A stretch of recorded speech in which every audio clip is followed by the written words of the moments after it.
I'm a brand new farmer and I just bought a 150 acre farm here in Minnesota.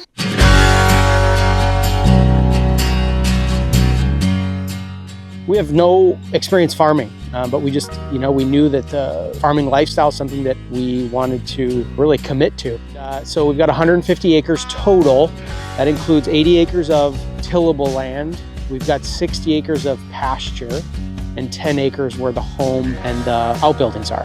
What's really cool is we have 2 rivers that run through the property. They're both stocked with trout and just crystal clear water, spring-fed streams here through the valley.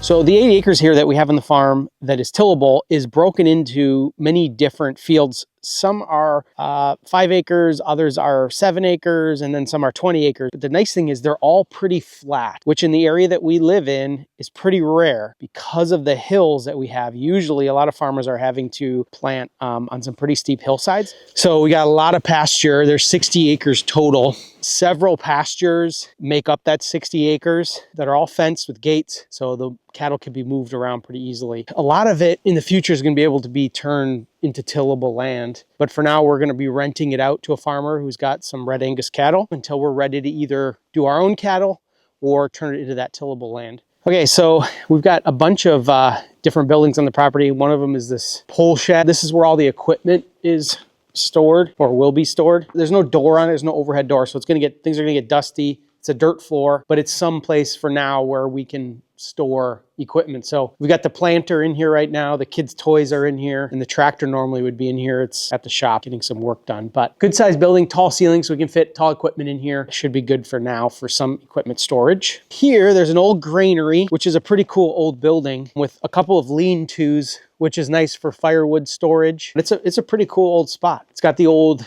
what I'm guessing is like an old corn crib over here where they would have kept corn back in the day, driven through here with the tractor, loaded the corn up in there and then driven through. And then here we've got another building that was used as a chicken coop, and we may use it as that as well. They raised meat chickens, the previous people, so we could go ahead and do something like that as well at some point.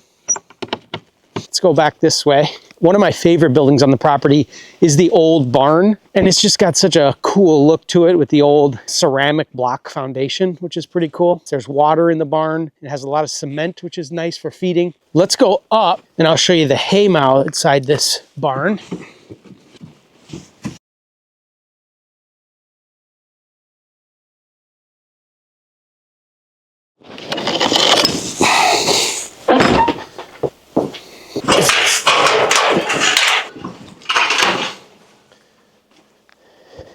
So just an old barn.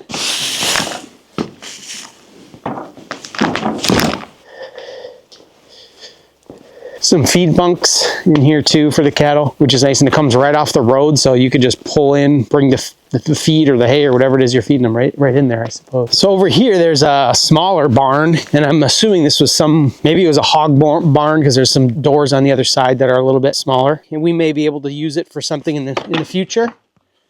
So there's some half doors over here that I think were probably used for hogs or something at some point. And then the final building is just a machine shed here. It's an open front building that we're going to be able to store more equipment in just to keep it from getting rained on and snowed on here in the winter.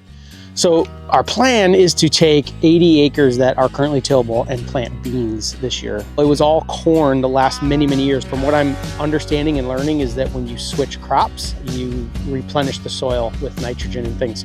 I've never planted anything before in my life. The goal is to get 57 bushels per acre and get $12 per bushel. My whole goal with this farm was to learn how to farm, spend time with my kids, and pay for the land. And so that's really all we're trying to accomplish with that, at least in this first year. And then we can build from there. We could increase the tillable acres.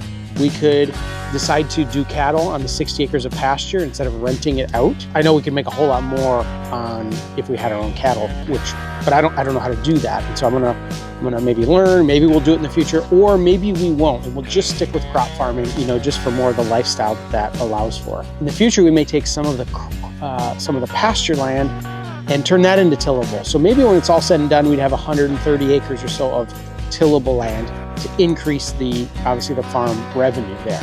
So down in this lower field, we probably have 35 or so acres, and it's split up into 2 fields. There's an easement road that goes right down the middle of the 2 fields. One side of the field has just been chopped, so we've got dirt in between the corn rows where we're gonna plant the beans. But if we go to the other field, they left all the residue in the field. But this is the only field that has any residue in it. At the moment, I have no-till coulters on the front of my planter, but I don't have trash whippers or row cleaners. So I'm gonna have to figure out if I can get those in time to plant, or if I can try to plant this without trash whippers. Well, thanks for touring the farm with me. If you have any thoughts on how we can improve the farm over time, I'd love to hear them. Comment below. Make sure to subscribe and follow us on our journey as brand new farmers as we figure out this whole farming thing.